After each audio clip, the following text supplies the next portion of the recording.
Welcome back to the Purely MJ Show. If it's your first time, my name is MJ. In this channel, we discuss financial literacy, avoiding debt, and how to make better financial decisions through the lens of other people's experience. Make sure to like, comment, and subscribe. Join the family. We have people that are willing to lose money on a color.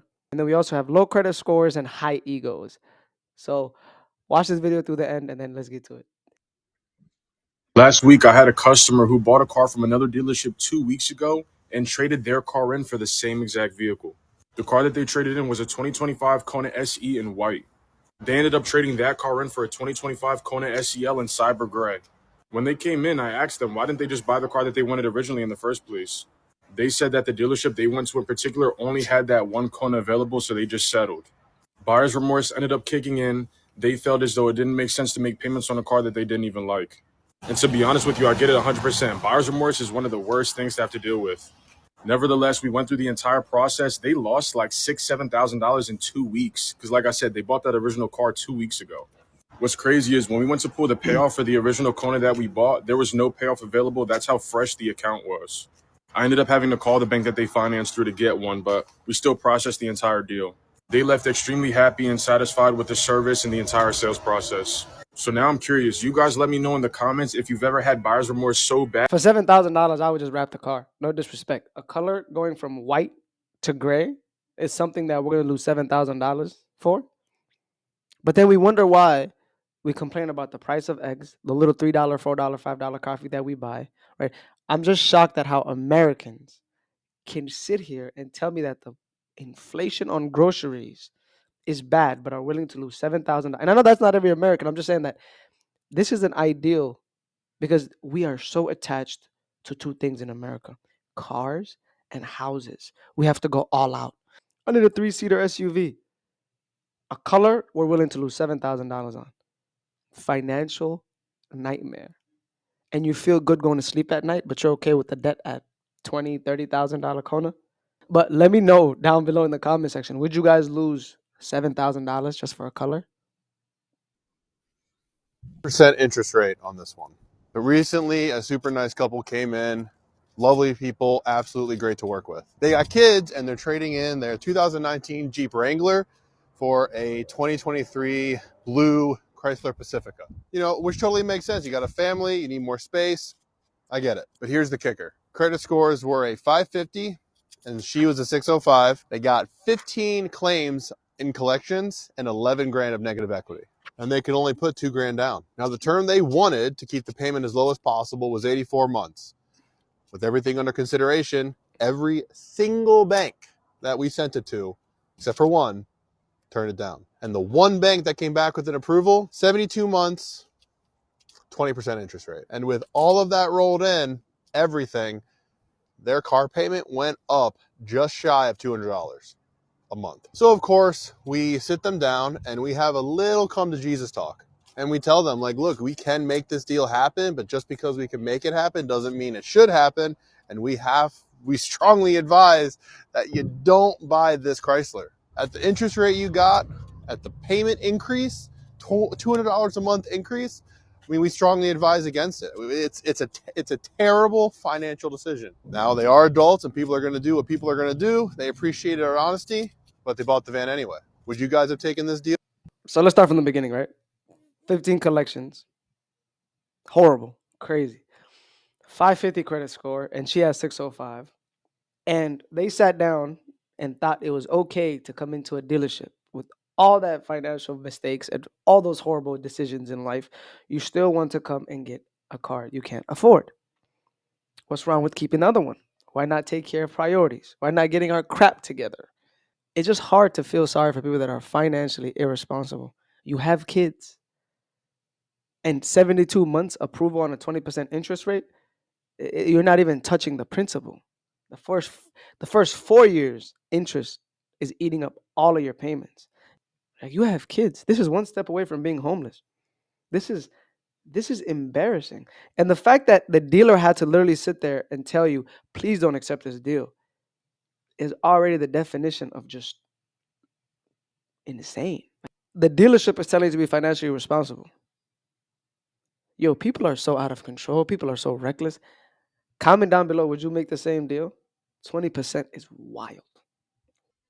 See, they convinced me at the dealership. You know how they are with the sales tactics. I've never gone through this situation, and now I'm like super stuck and I don't know what to do. All right, so you got a 2025 Lincoln Aviator you made a mistake buying or leasing. Tell me what you got. It's a Lincoln Aviator 2025, 3,000 miles, really good conditions. I can't keep paying it off because the monthly payments are 1,200, and I'm super stuck with it. Since it's a lease, I still have like 47 months to go. I can't keep up. I'm super stressed out. And the buyout for the lease is what? Do you know what that is? 69,996. How's your credit? It's really bad. Like 495. How did you get a lease with a 495 credit score? It's not under my name. That's the other thing I was going to tell you now. I'm not gonna lie, it sounds like you're stuck. I thought you had good credit and you had some money down. Do you have any money down to get out of this lease? No. I know you're a mother and it's getting expensive. How much is insurance on the car? It's like around $300. Your sister co-signed on it, so there's a situation where you don't want to put her credit in a bad situation. So you have a nice sister. That's all I gotta say. I don't want to mess her up, so I'm trying to see my way out. She told me if I couldn't pay that it's okay. We could together rebuild the credit. That's no problem. And she cannot pay it. You know, she doesn't make the income I make. Have you missed payments on the lease or no? 30 days behind. Exactly 30 days. And how much money do you make a month? About 8,600. Not a lot going on. I got you. Know. Look, it happens in our life.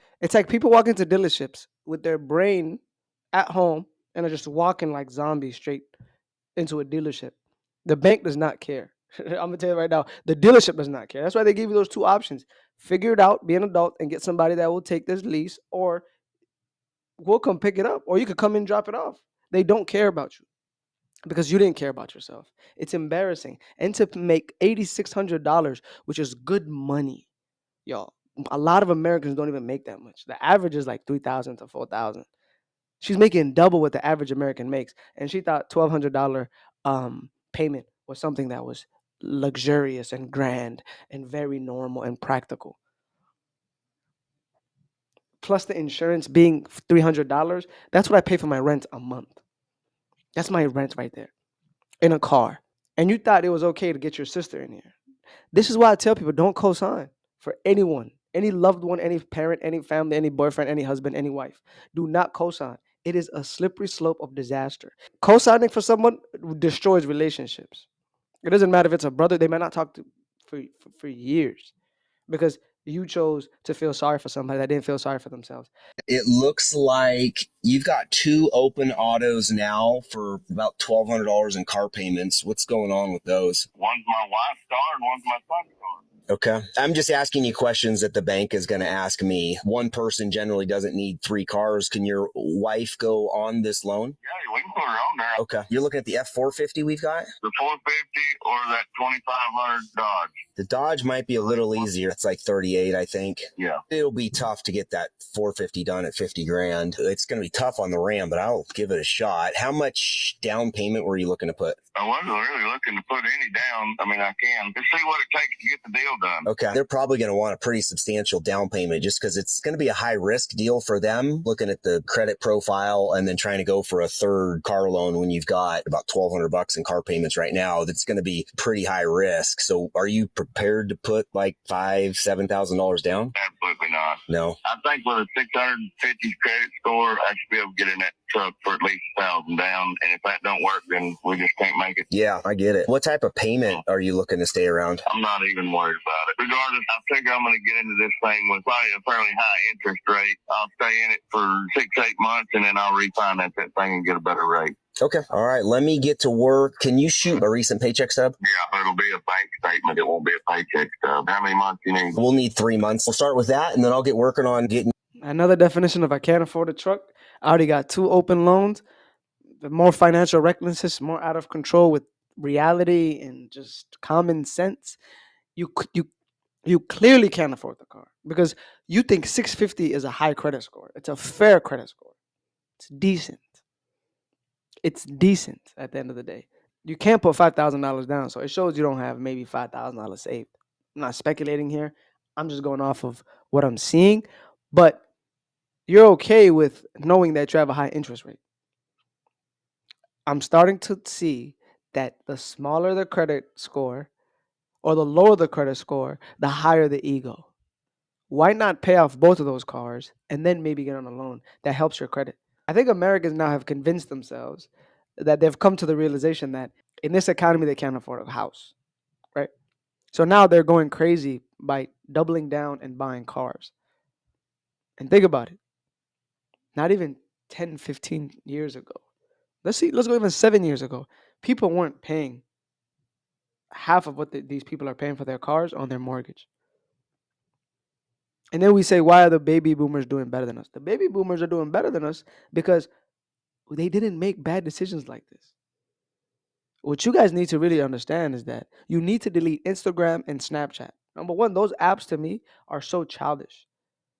And this is just my opinion at the end of the day. Because you're keeping up with other people's lives. I deleted my Instagram 3 years ago. I swear to God, I don't know what's happening with anyone's lives. My friends, I don't even know. Some of them got married. I don't know until somebody tells me that I run to.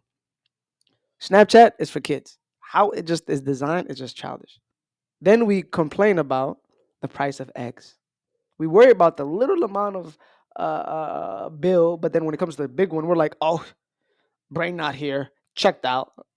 I'm just so confused. This is financial recklessness.